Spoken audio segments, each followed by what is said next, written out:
resources, inspiring interviews, business practices, and practical advice to take your art career to the next level. Join Sergio Gomez in today's Artist Next Level and get ready to take control of your career.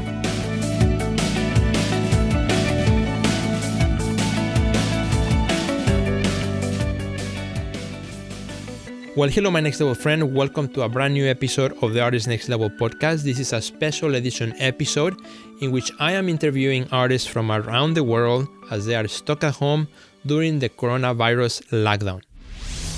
Today, I have with me none other than Steph Ishler. She's joining us all the way from Cocoa Beach in Florida, which is on the east coast of Florida. And Steph, very good to see you today. How are you?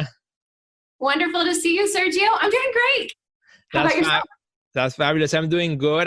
Kind of I wish I was in Florida because it's been so cold here in Chicago for the last few weeks. But I'm happy that you can bring us some digital sunshine today here through this conversation. And we're going to talk about, the projects that you are doing, how you are adapting as well.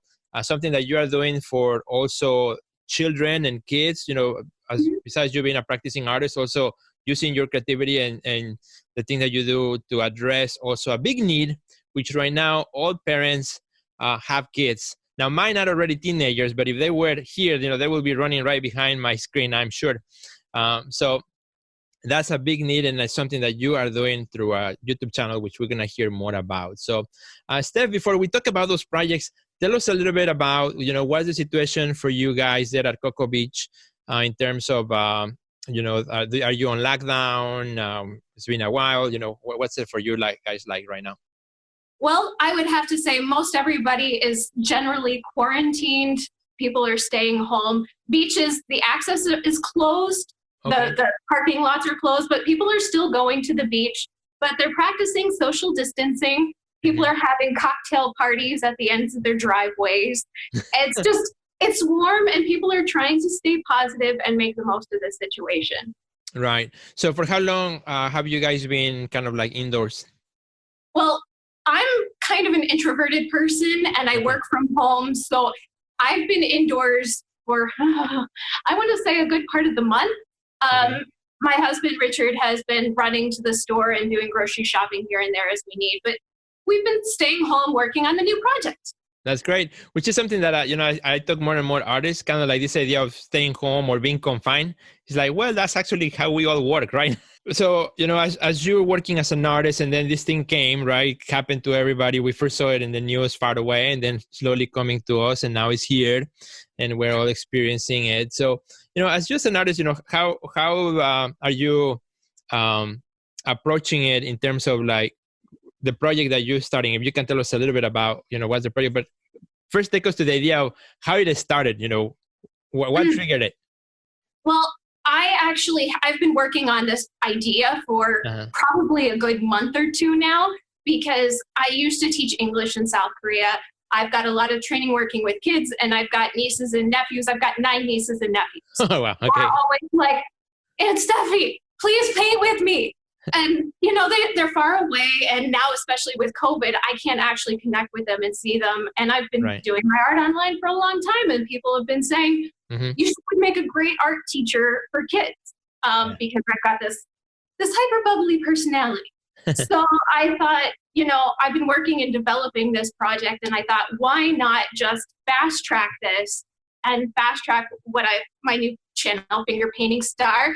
Subscribe if you haven't already. And to those of you who are out there, if you have your own platform, be it on Facebook, Instagram, YouTube, whatever, comments down below. Let's get this hype train going and support each other, support Sergio, support each other, and let's just come together as a community, because I feel like big things like COVID can either really make us or break us. So let's come together and build a better, stronger international art community. And so I just fast-tracked everything, and I just put it out March 15th. I've been working 12-hour days here, just trying to get it out there, and I'm just really excited about it. Very cool. So why don't you share a little bit of what's the concept? So you already had a big channel on YouTube, and now you say, okay, I'm going to start this one. So what's the concept? What's the also the target audience for that channel? Well, my target audience for this channel is kids of all ages, going for like thinking about my nieces and nephews that are like 7, 8-ish, 6, 7, 8, but also adults can paint too. I mean, it's just generally it's whomever likes it. It's finger painting. Yeah. Because I've seen a lot of, this is how you paint with brushes. And I've been finger painting since I first started to teach myself how to paint back in like 2010. I just love the connection, just the raw emotion that comes with fingers. It's a free tool that everybody has. And honestly, kids' art supplies are crap. So I was like, what can we do to work around that? And I didn't see a whole lot of finger painting videos online. So I figured this is a niche market that hasn't really been targeted. So let's do it. Let's teach finger painting to kids. And I'm just really excited about it. And I think it's great. What I love it is because right now, it's not like the kids say, hey, mom, can you take me to go and buy some nice brushes and canvas, Michael's, because right now everybody's stuck at home. So, if you have your paint and you can just dip your fingers and there you go. That's all you need, right? And anywhere.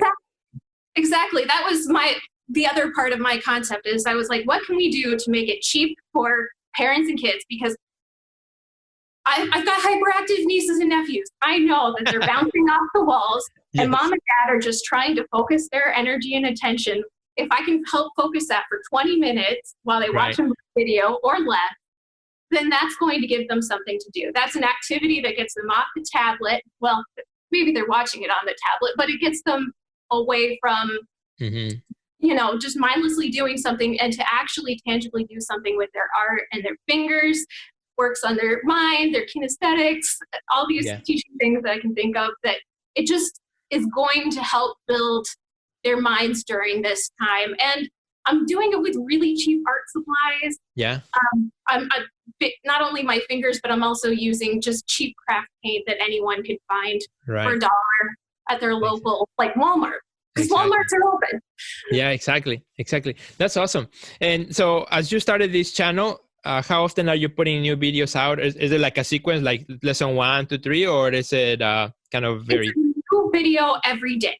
Okay. So every day I'm putting out a video. I'm pre-recording them and putting them out. But we got Sesame Street, we've got video games, we've got cute animals, Super Mario, different children's programs. I'm trying to do things that are interesting to kids. Also, things that other people may want to do as well.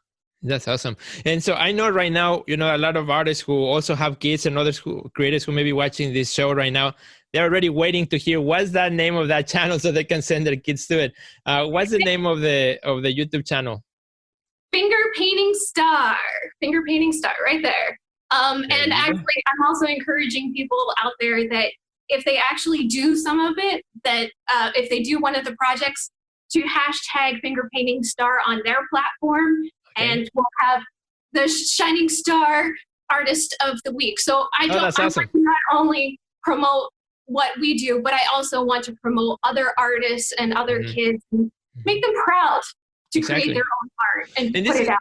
Yeah, and although, it's geared to the younger kid audience, but this is something that you as an adult, you can do along with your kid. And it's not like, okay, just play the video, and that's, of course, one option. But if you want to do like a night with your family, everybody can give paint to everybody and they all can work it out. And if you're a professional artist, just kind of be nice and don't show off. Well, and I'm trying to make it very simple, but I think that it's just basic things that you can build off of. And, I don't want kids to actually necessarily do the exact same thing that I do. One thing that I'm stressing in my videos is how you imagine it in your mind, because you will see things different from everybody else.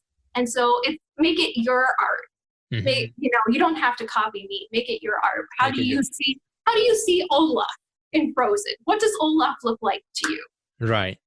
So. No, that's fabulous. That's awesome. Now, for our friends who also are artists like you and me, who may be watching right now, and maybe they have an idea to start something with video or a class, because a lot of the truth is that, or the reality is that a lot of artists who had, in class or in-person classes where, students would come in and teach them one-on-one. So now they're learning how to do the video, right? How to get in front of the camera, something that you are now super comfortable to after so many years of working at it and growing your audience and so on. What are some of those kind of give us some quick tips that maybe can help an artist who right now might be like scared about clicking the record button, which I know for me was at the beginning, right? But now you get used to it. Tell me about your thing. First thing, don't wait. If you're intimidated, it will always be somewhat intimidating. I get nervous every time I sit in front of the camera. In fact, I got nervous before I sat in front of the camera with you, which is absolutely absurd. But don't wait. Just go in there and do it, because the YouTube, the internet, the Google algorithm is constantly, you need to get in there and you need to build up your brand. Right. This is something we talk a lot about in the YouTube communities and the different social medias. You need to not wait, because the sooner you start putting your stuff out there, the sooner you can build it. Another thing I would say is have persistence. Mm-hmm. Go out there and be prepared to not get a whole lot of response, but keep pushing it. I know for YouTube, my husband Richard and I talk about sometimes it takes a good 3 years to build a good solid YouTube channel. And the other thing is do your research. Know what's already out there in the market, know what people are already doing, and try to look for the gaps. Look for the gaps. Think about yourself. So often I hear, be the adult that you wish that you had in your life when you were younger. The same thing. Be the internet personality that you wish existed for you. Right. And that is a good way forward. Yeah. And I love what, all those are amazing. And I love the one on patience, because patience is so important. So many times, an artist starts something, say, okay, I want to start video. They click and they do 2 episodes. Nobody was watching. They stop right away. And, if it was the case also for me, I wouldn't be doing breakfast with Sergio now for 2 years, right? The first episode, nobody was watching. I wasn't even know what I was doing myself. The camera was shaky, was blurry.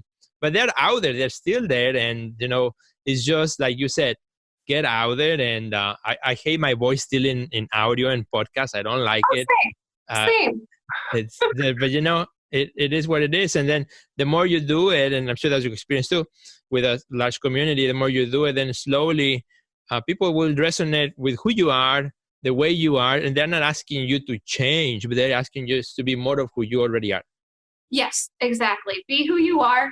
And yes, be persistent, because sometimes even you'll find you'll have growth and then that'll plateau or that'll drop off, but keep going, because you'll keep going and you'll keep climbing. That's right.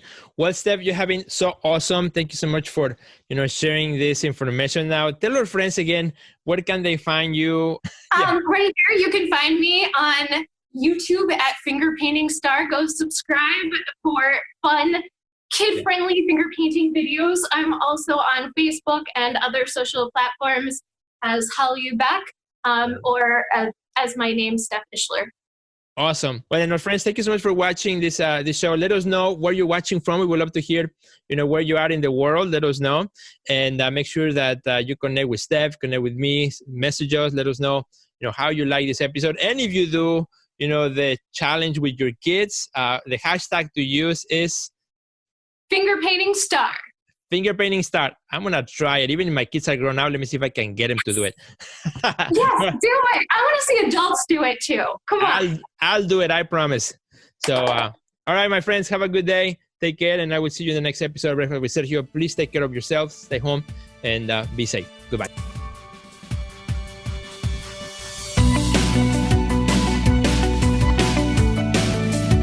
Check out our website at www.theartistnextlevel.com, where you will find our podcast library, learn about our upcoming webinars, find resources relevant to your career, and much more. Thanks for listening to today's podcast, and we'll see you at the next level.